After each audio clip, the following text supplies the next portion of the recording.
Bapak Saudara, ikhwan fillah, banyak orang mendengar kalam ini.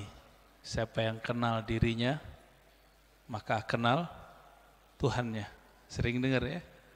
Man arafa nafsahu faqad arafa rabbahu. Siapa yang kenal dirinya, dia pasti kenal Tuhannya, Rabbahu. Imam Ibnu Qudamah itu menyebutkan redaksi yang berbeda. Man arafa qalbahu arafa rabbahu.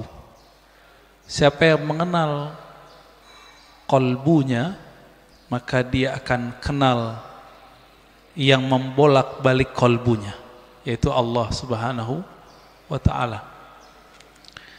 Ada yang bertanya, ini hadis atau bukan? Nah, ini pertanyaannya dua sebenarnya. Ini hadis atau bukan, lalu maknanya apa? Setelah kita teliti, ilmu hadis itu, Bapak Saudara makan Allah, jika kita buat pemetaan, ilmu keislaman, bahkan semua ilmu di dunia, itu dapat dirumuskan jadi 4 cara mengetahuinya. Disebut epistemologi. Bahasa Arabnya madarikul ulum. Bagaimana cara mengetahui suatu hal? Yang pertama lewat indera, bukti-bukti fisik. Yang kedua akal, kita pikirkan kita tahu. Yang ketiga kita tes. Yang keempat pakai spiritual, pakai rohani. Ilmu hadis itu yang pertama. Jadi ilmu hadis dia ilmu bukti fisik, mesti didengar, mesti ada bukti fisiknya. Maka secara ilmu hadis, hadis ini tidak bersumber dari Rasulullah sallallahu alaihi wasallam. Dari siapa ketemunya? Ternyata ketemu perkataan seorang ulama salaf namanya Yahya ibn Mu'az Ar-Razi. Yahya bin Mu'az Ar-Razi. Yahya bin Mu'az Ar-Razi ini ulama ahli qalbu di zamannya. Beliau wali besar. Kalam-kalamnya itu bukan lagi kalam kayak kita. Dia jika berkalam, kalamnya itu hampir mirip dengan kalamnya Nabi sallallahu alaihi wasallam. Sehingga dikira ketika dia berkalam begitu, itu kalamnya Rasulullah sallallahu alaihi wasallam. Itu secara apa? Ilmu hadis. Siapa yang mengatakan itu? Imam Nawawi. Lalu diikuti oleh Imam Suyuti dan imam-imam yang lain. Jadi secara ilmu hadis gak ketemu di Sahih Bukhari, gak ketemu di Sahih Muslim, gak ketemu di Sunan Abu Dawud, Tirmizi, Nasai, gak ketemu. Ketemunya di perkataan-perkataan ulama.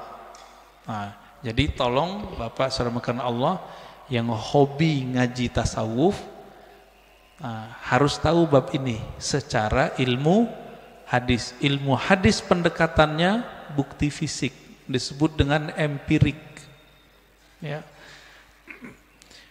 Tapi ada seorang imam namanya Ibnu Arabi yang beliau menggabungkan ilmu zahir dan batin. Beliau ini ahli hadis, tapi lebih dikenal sebagai ahli qalbu. Guru hadisnya ratusan. Buktinya beliau meriwayatkan hadis-hadis langsung dengan sanadnya kepada Rasulullah sallallahu alaihi wasallam. Jadi dia sebutkan dari gurunya sampai kepada Nabi Muhammad sallallahu alaihi wasallam. Ibnu Arabi ini dia bermimpi bertemu Rasulullah. Di dalam hadis yang sahih dikatakan man ra'ani fil manam faqad ra'ani. Siapa yang bertemu aku dalam mimpi, dia betul-betul bertemu aku. Fa inna syaitana la yatamatsalu bi. Karena syaitan tidak dapat menyerupai aku. Ibnu Arabi mengatakan ciri-ciri wali Allah itu kalau dia mimpi dia sadar dia lagi mimpi. Ibnu Arabi mimpi ketemu Rasulullah dan dia sadar ini pasti mimpi karena Rasulullah sudah wafat. Lalu apa yang beliau lakukan? Beliau bingung dengan hadis yang tadi. Secara ilmu hadis tidak ketemu sumbernya. Maka beliau katakan, wahai Rasulullah, kata ahli hadis ini enggak ada sumbernya, bukan kalam engkau. Apakah benar demikian? Dijawablah oleh Rasulullah dalam mimpinya, bukan, itu kalamku wahai Ibnu Arabi. Ketika dia bangun, maka dia malu mengatakan ini bukan hadis Nabi sallallahu alaihi wasallam. Kenapa? Minimal mimpi ini benar untuk dirinya, meskipun belum tentu benar untuk orang lain.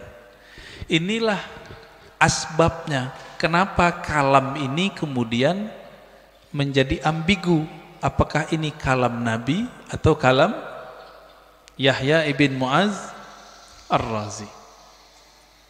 Ya, ini secara gabungan nih. Mimpi masuk kemana? Satu tadi empirik, bukti fisik. Mimpi yang nomor 4, zauq, intuisi, qalbu, ruh. Itu mungkin nggak ini dibuktikan? Dibuktikan oleh orang yang sudah sampai ke sana. Kalau oleh ahli hadis yang tidak sampai, kemampuan rohaninya sampai ke taraf ini nggak bisa. Jadi mohon maaf Bapak, kita nggak bisa bangga juga dengan ilmu hadis. Ilmu hadis itu sendiri mirip kayak ilmu saintifik yang lain, eksak yang lain sama. Ilmu sejarah, arkeologi. Kalau sekarang apa namanya, untuk ngecek orang meninggal itu, kuku-kukunya dicek apa namanya? Ya forensik gitu ya. Jadi bukti fisik semua. Ilmu hadis mesti berdasarkan zahir fisik. Oleh karena itu, Bapak, saudara yang bukan Allah, jika berdiskusi dengan ahli hadis, sulit kita ngungkit-ngungkit yang nomor 4 ini. Dia pasti yang nomor 1.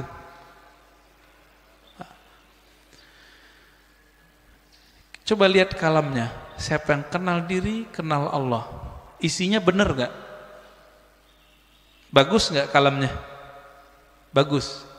Berarti secara ilmu hadis, tidak semua kata-kata yang bagus, kata-kata yang benar itu kalam Nabi. Secara ilmu hadis banyak Pak. Bahkan tidak semua yang benar itu kalamnya Nabi. Contohnya Monas di Jakarta, benar nggak? Saya bilang Nabi bersabda Monas di Jakarta. Jadi palsu nggak? Jadi hadis palsu deh Pak. Maka tidak semua kata-kata yang benar, kata-kata yang baik itu pantas dikatakan bersumber dari Rasulullah sallallahu alaihi wasallam. Nah, ilmu hadis begitu Pak, agak kaku.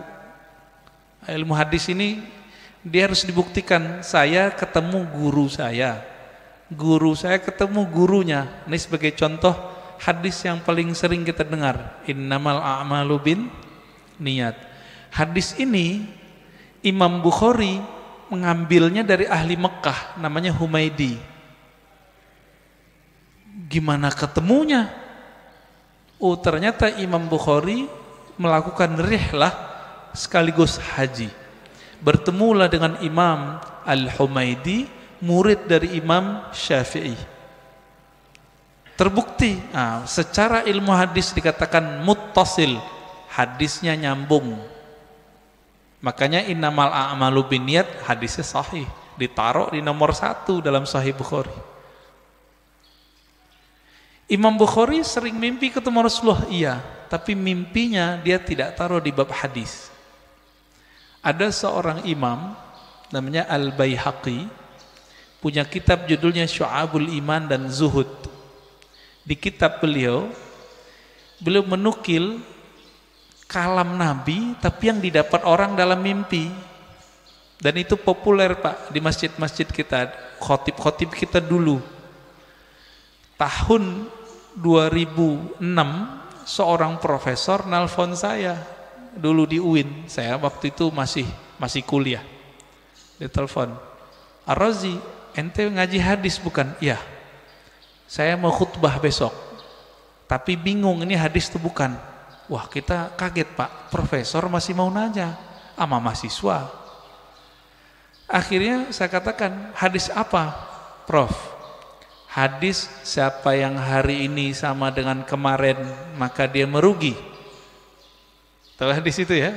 Yang hari ini lebih buruk dari kemarin maka dia terlaknat. Saya senyum, "Maaf Prof, itu bukan hadis, tapi itu kalam Nabi yang didapat oleh Imam Abdul Aziz bin Rawat dalam mimpinya." Kata Imam Baihaqi, qala Abdul Aziz bin Rawat, berkata Abdul Aziz bin Rawat, "Ra'aitun Nabiyya sallallahu alaihi wasallam fil manam yaqul." Aku mendengar Nabi sallallahu alaihi wasallam di dalam tidur berkata. Kata di dalam tidurnya dihilangin oleh khotib-khotib. Sehingga jadinya gimana?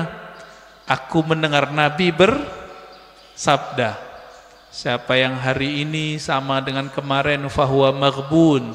Siapa yang hari ini beda dengan kemarin, lebih buruk dari kemarin, fahuwa mal'un, terlaknat." Nah itu.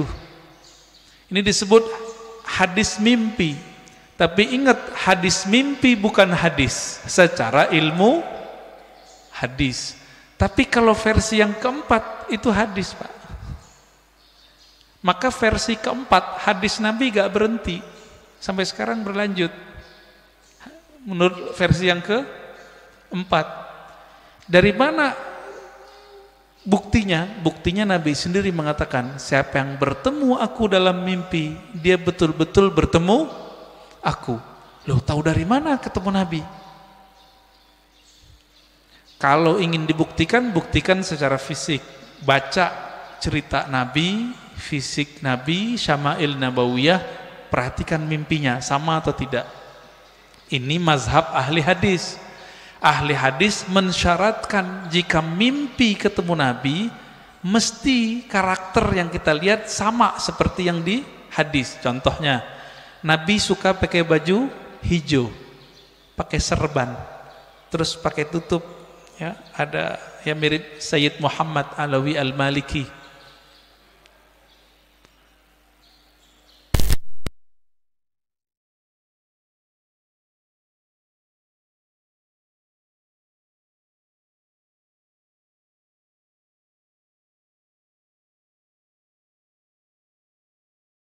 Sir rahasia di dalam ini nggak pernah bohong. Ma kadzabal fuadu ma ra'ah. Dalilnya itu. Tidaklah si fuad ini, si kolbu ini, si hati ini pernah berbohong dengan apa yang dia lihat. Jadi walaupun Nabi sudah meninggal menurut ahli hadis, tapi bagi ahli ruhani Nabi nggak pernah mati Pak. Nabi cuma pindah alam, alam ruh, alam barzakh, alam malakut jabarut. Nah, ada di antara ulama yang setiap hari bisa ketemu Nabi. Siapa itu? Gurunya Imam Syafi'i, namanya Imam Malik. Dihikayatkan dalam kitab Hilyatul Aulia, kitab hadis, tapi berkaitan dengan Tazkiyatun Nafs. Karya Imam Al-Hafiz ahli hadis Abu Nu'aim Al-Asfihani, Imam Malik berkata, "Ma bittu lailan illa wa ra'aitun nabiyya sallallahu alaihi wasallam." Lebih kurang begitu. Tidaklah aku beristirahat malam hari melainkan saat aku memejam mata aku memandang kepada Rasulullah sallallahu alaihi wasallam tiap malam, Pak. Siapa imamnya? Imam Malik. Tapi Imam Malik ahli hadis. Maka beliau tidak memasukkan hasil dialognya dengan Nabi ke dalam bab ini. Tapi masuk ke bab fatwa, dianggap itu ilham. Beda dengan Imam Ibnu Arabi, beda dengan Imam Ghazali. Mereka menganggap ini juga hadis, tapi hadis-hadis rohani, tidak masuk ke bab ilmu hadis. Nah, disinilah mulai bertengkar Pak antara ahli hadis sama ahli tasawuf. Bagi ahli hadis, kalian sesat. Kenapa? Itu bukan hadis Nabi, itu hadis palsu. Bagi ahli sufi, yang sesat siapa? Kalian gak mengerti kok kami dibilang sesat. Kalian gak bisa berkoneksi dengan Nabi, kok kami yang dianggap sesat. Begitu. Maka kemudian oleh Imam Al-Baihaqi, ya, satu tingkatan di atas Imam Ghazali, itu beliau gabung di kitabnya, di kitab Az-Zuhud, ya, di kitab Syu'abul Iman, kalam Nabi baik dalam ilmu hadis ataupun versi ahli qalbu. Bapak saudara makan Allah, kira-kira inilah kenapa ahli hadis susah baikan sama ahli tasawuf, ya. Maka muncullah di generasi berikut ahli hadis yang mereka penasaran dengan ilmu tasawuf. Sebaliknya ahli tasawuf yang penasaran dengan ilmu hadis. Nah, maka di zaman setelahnya muncul sufi muhaddis, muhaddis sufi. Muncul begitu. Nah, ini terlihat dari imam siapa? Imam As-Subki. Dia ahli hadis juga murid Ibnu Athaillah Sakandari, pengarang Hikam. Ini kitab kecil yang saya bawa, Ibnu Qayyim, dia ahli hadis, belajar tasawuf. Muncullah kitab-kitab tasawufnya banyak sekali.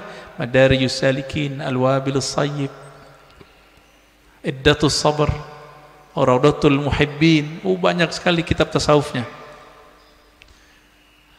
Puncaknya nanti ada pada Imam Murtada Zabidi, ahli hadis juga ahli sufi. Terlepas dari itu Bapak salamakan Allah, perbedaan itu sampai sekarang masih ada, ya. Makanya sekarang istilah ahli hadis ini diambil oleh sekelompok orang dan menamakan dirinya kelompok sunnah. Boleh nggak? Ya boleh-boleh aja. Tinggal bukti aja sanadnya, ya. Punya sanad nggak kepada Rasulullah Sallallahu Alaihi Wasallam? Karena ilmu hadis ilmu sanad, nggak punya sanad kazzab, maka dia pembohong. Lalu benarkah kalam man arafa nafsahu faqad arafa rabbahu? Kita sudah katakan tadi itu benar. Terlepas dari ini kalam Nabi atau bukan, kalam ini sudah menjadi kaidah dalam ilmu tazkiyatun nafs, ilmu tasawuf, ilmu kerohanian. Lalu apa maknanya? Siapa yang kenal dirinya, maka dia kenal Tuhannya. Antum nih teman-teman, namanya misalnya Abdullah, dikasih bapaknya Abdullah. Mengenal diri itu mengenal tubuh si Abdullah atau kenal yang mana? Sekedar mengenal jasad? Tentu tidak. Lalu kenal apa ini? Kenal yang mana ini? Bukan yang jasad ini. Kan banyak juga Pak, anak-anak udah 7 hari nggak punya nama, bapaknya datang ke kita, Tat, kasih nama dong anak saya. Berarti nama jasad ini itu bisa dibuat, bisa dirubah Pak. Sebelum kita masuk ke tubuh ini, kita punya nama. Benar nggak punya nama? Kita lahir di dunia, yang ngasih nama siapa? Orang tua, guru. Sebelum kita masuk ke dunia ini, kita di alam ruh. Allah mengatakan, alastu birabbikum, bukankah aku Rabbmu? Allah memanggil kum, kamu. Berarti kita ada nama, Pak. Cuma nama ini disimpan di dalam dada Rasulullah Sallallahu Alaihi Wasallam. Kita nggak tahu. Ditanyalah oleh orang Bani Israel, orang ahli kitab, ya Muhammad, apa itu ruh? Turunlah ayat, yas'alunaka 'anir ruh. Mereka bertanya kepadamu mengenai ruh. Katakanlah, ruh itu urusan Allah. Kamu tidak diberi ilmunya kecuali sedikit.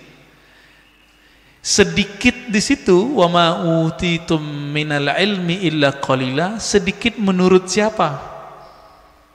Menurut saya, menurut Nabi, menurut Bani Israel, atau menurut Allah? Menurut Allah. Maka sedikit menurut Allah itu banyak menurut kita. Ya. Orang kaya di Indonesia bilang, saya ngeluarin uang dikit, dikitnya itu udah 100 triliun, Pak. Ya. Apalagi raja di raja alam semesta ini, Rabbul Alamin, Allah Subhanahu wa ta'ala. Ilmu ini disimpan dalam dada Rasulullah. Ada sahabat yang dikasih tahu, ada yang tidak. Maka Nabi itu bisa ngerti, Pak, dengan izin Allah.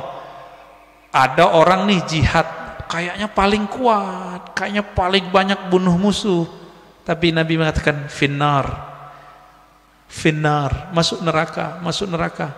Kenapa? Nabi tahu namanya sudah ada di neraka, nggak dihapus dari neraka. Ternyata benar, orang ini beramal cuma dengan fisiknya, ruhnya tidak beramal. Ruhnya gak beramal, Pak. Jadi ketika disebut siapa yang kenal dirinya, maka kenal Tuhannya. Diri yang fisik, yang mengenal diri fisiknya, dia baru mengenal perbuatan Allah. Disebut ma'rifatul af'al, mengenal perbuatan Allah. Ajaib enggak kelahiran manusia? Penciptaan manusia ajaib enggak? Ajaib, Pak. Kok bisa-bisanya ada makhluk hidup di perut seorang perempuan?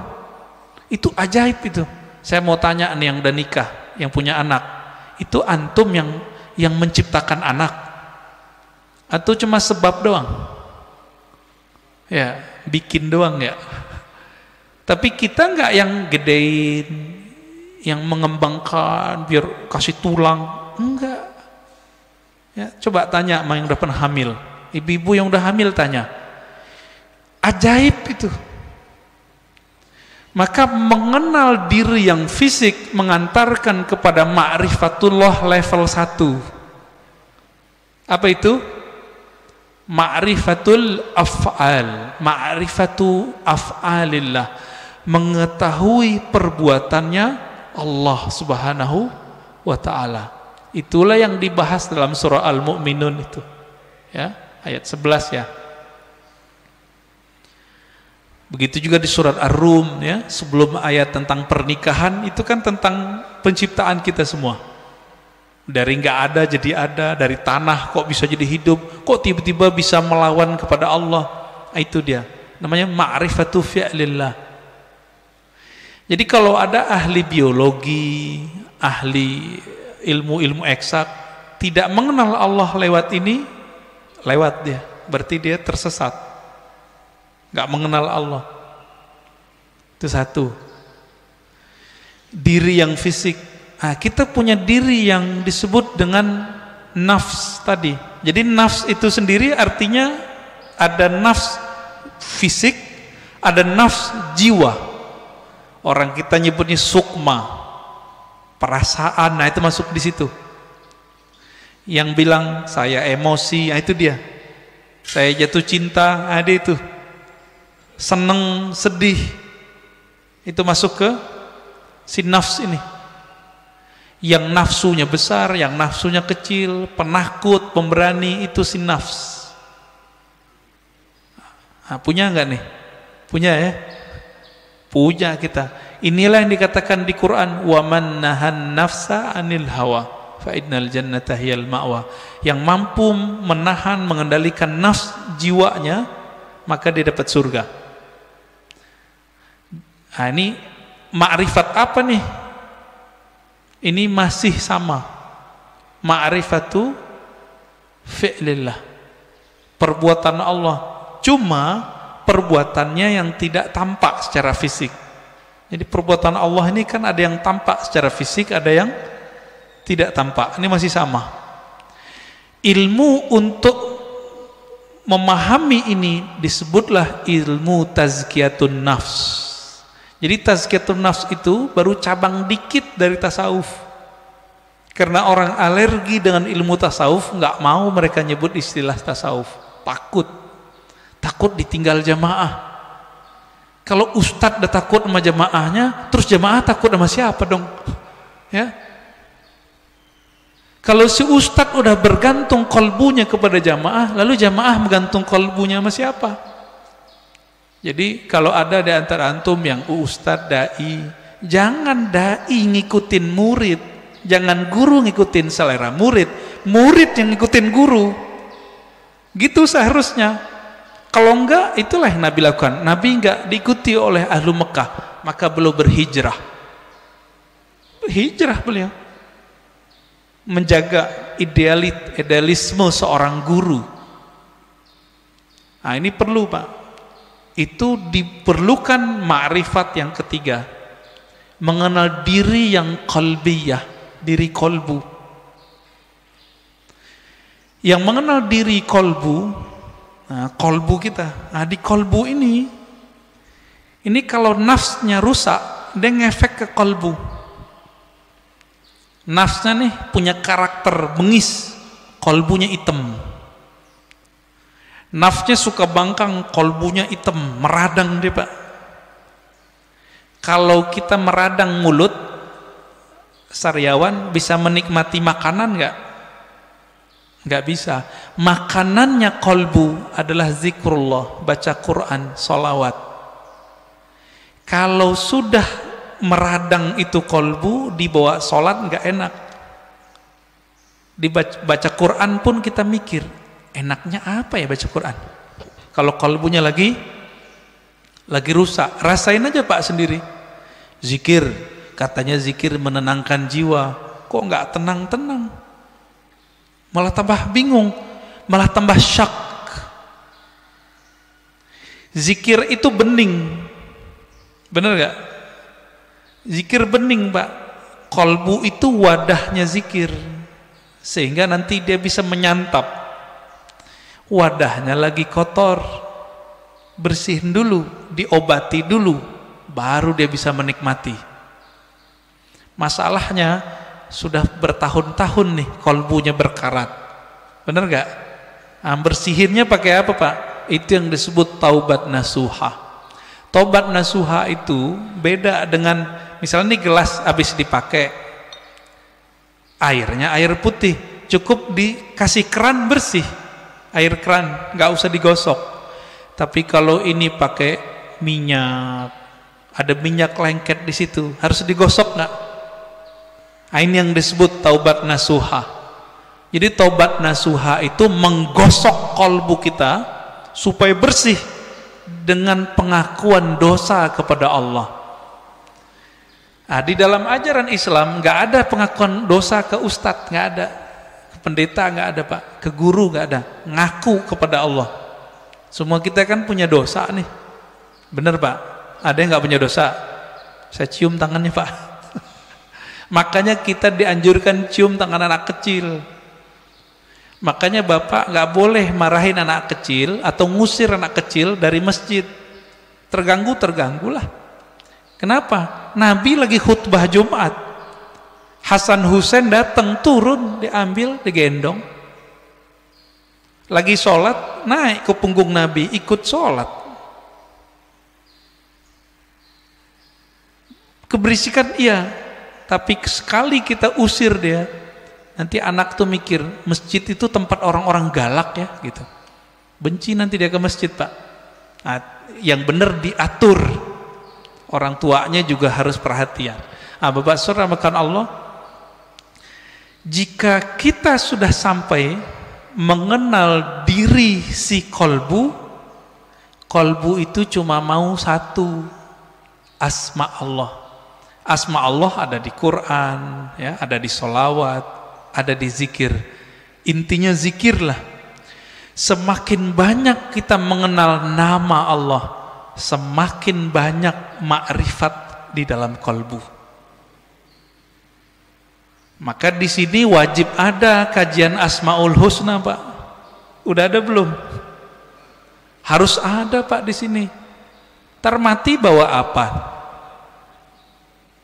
Mati bawa apa ntar? Bawa asma Allah. Jangan bawa nama-nama bapak kita, nggak kepake. Bapak gue kiai, nggak kepake, Pak. Saya Ustadz Haji, yang kan nggak dipakai. Habib pun nggak laku, Pak, dikubur. Bapak ini keturunan Rasulullah, nggak laku dikubur kalau nggak bawa ma'rifat. Malah diragukan, masa keturunan Rasulullah begini, kata malaikat ya. Kalau nanti Rasulullah bawa syafaat mungkin, tapi kan malaikat mungkar nakir ini seperti orang yang jaga depan kantor, Pak. Dia nggak mau tahu, yang lewat dia periksa, bener gak? Bapak saudara makan Allah, ma'rifat kolbu itu hanya dengan mengenal nama dan sifat Allah. Jadi coba deh di sini dibuat nanti kajian Asmaul Husna yang mateng, bukan yang separuh-separuh, enggak. Jangan, yang mateng kajiannya. Gurunya ahli zikir, bersanad zikirnya kepada Rasulullah. Insya Allah Pak enak ngajinya. Kan banyak nih, carilah ya, semoga ketemu nanti. Asma sifat, ma'rifatus sifat itu masih bagian dari kolbu, paling dalam. Dia udah masuk ke dalam sirnya kolbu. Kan kolbu ini dia ada bagian-bagiannya, Pak. Kolbu itu disebut ada fuad, ada yang disebut dengan lub. Inti dari kolbu disebut lub. Rahasia yang ada di dalam inti kolbu itu disebut dengan sir. Maka disebutkan dalam Al-Quran, Allah ya'lamu sirra wal akhfa. Allah mengetahui yang sir, yang tersembunyi, bahkan yang akhfa, yang samar. Itu ketahuan oleh Allah SWT. Di mana kesimpannya itu? Itu di dalam kolbu paling dalam. Kita ini semua dulu kan pernah ketemu Allah. Memori itu kesimpan di situ, Pak. Ada yang ingat nggak? Nggak ada yang ingat ya? Bener. Makanya Allah utus Rasul. Supaya apa? Memantik sir supaya dia kemudian kembali muncul. Ketika muncul sir itu bernama zikir. Ketika dibahasakan dia bernama ma'rifat. Ma'rifat itu ungkapan pengenalan si hamba kepada Allah Subhanahu wa ta'ala. Bapak nih pernah ketemu dengan seseorang dulu, kesimpan nggak di memorinya? Kesimpan. Ketemu seseorang yang berkesan. Apanya yang berkesan? Parfumnya. Nanti kita ketemu parfum yang sama, itu teringat, Pak, wajahnya. Itulah sebabnya jika ada orang benar teknik berzikirnya, bersambung sanad zikirnya kepada Rasulullah SAW, lisannya menyebut, akalnya memaknai, kolbunya merenungi, ruhnya merasakan, nangis dia saat itu. Seperti orang pulang kampung. Pertama orang pulang kampung habis merantau, rasanya gimana? Terharu, Pak. Nah, kalau Bapak Ibu ini kan pada hari raya di luar kota, lagi merantau, malam takbiran nangis dengerin takbiran. Kenapa tuh nangis? Ingat kampung, kirain ingat Allah. Takbiran ingat Allah, nangis. Wah, itu arif billah namanya, kenal Allah dia. Takbiran nangis, ingat siapa? Kampung. Kita lupa, kita punya kampung lain, namanya kampung arwah. Lupa apa ya? Kampung arwah. Ngapain si arwah di kampung itu? Dia menatap Allah Subhanahu wa ta'ala. Dia menatap Allah, Pak. Supaya dia bisa menatap Allah lebih dekat, apa yang dia lakukan? Dia mendekat kepada nur sumbernya. Itu yang disebut Nur Muhammad. Jadi dulu itulah yang dikatakan oleh Nabi, kuntu nabiyan, aku sudah jadi nabi, Adam belum dicipta, udah jadi nabi di alam ruh. Makanya roh-roh itu mendekat semua kepada Rasulullah supaya bisa tetap dekat memandang Allah Subhanahu wa ta'ala. Itu Pak maknanya. Itu kalau kita punya ruh yang bercahaya, pasti rindu ingin mengenal ilmu ini, pengen mengenal ilmu ini. Itu yang bikin orang nangis, nangisnya permanen Pak. Tangisan itu yang bisa memadamkan api neraka. Kalau tangis yang malam takbiran tadi enggak, itu mah tangis pulang kampung, mau pulang gak ada duit. Atau kayak tahun-tahun ini kan mau pulang kena COVID, dompetnya Pak kena COVID, nggak bisa pulang, nangis. Itu nangis apa? Teringat kampung fisik. Jadi jika orang bisa nangis karena ingat kampung fisik, kampung badan ini, teringat orang tua zahir, apalagi jika dia teringat dengan orang tua rohaninya. Sering dengar nggak istilah Nur Muhammad? Ya, masih ingat disebut apa? Nur Muhammad itu Abul Arwah, bapaknya sekalian roh. Maka ketika roh itu rindu, rindu ke siapa dia? Rindu sama ayahnya. Itulah kenapa kalau solawat jadi wajib dalam solat. Allahumma salli ala Sayyidina Muhammad. Ini orang malah debat, nggak boleh pakai Sayyidina, boleh pakai Sayyidina. Itu mah debat biasa itu. Kolbunya, ruhnya rindu nggak kepada Rasulullah. Nah, kalau sudah sampai ke sana, dia sudah sampai ke ma'rifatur ruh. Mengenal ruh dari mana dia berasal. Dulu dia bersama siapa. Nah, ini kabar gembiranya Pak. Ruh kita ini dulu ngapain di sono, sekarang diulang aktivitasnya. Kalau dulu Bapak di sono suka mendatangi Nabi, suka mendatangi orang yang dekat dengan nur Nabi itu, maka sekarang Bapak pasti suka dengerin pewaris-pewaris Nabi. Pasti cinta sama zuriat Nabi. Nah, orang-orang yang dulu mencintai Rasulullah di sana, di alam ruh itu, dia cinta kepada nur Nabi. Maka Allah kasihlah dia fisik di dunia bernama Habib atau ulama, dua aja. Habib atau ulama. Jadi kenapa Habib terlahir sebagai Habib, Kiai sebagai Kiai, Gus sebagai Gus, Ajengan sebagai Ajengan? Karena dulu nurnya mengagumi nurnya Nabi sallallahu alaihi wasallam. Itulah makna hadis al-arwah junudun mujannadah, hadis sahih Muslim.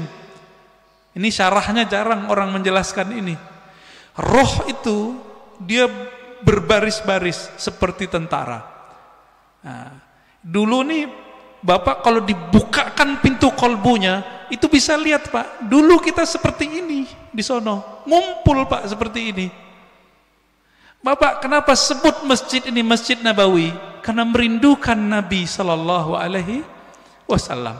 Semoga para pewakaf, pendiri, pengurus diberkahi oleh Allah, diberi rindu kepada Rasulullah. Bahkan sebelum wafat Allah kasih mimpi ketemu Rasulullah sallallahu alaihi wasallam. Amin. Pasti bisa, Pak. Rasulullah kan nggak mati. Nggak mati beliau.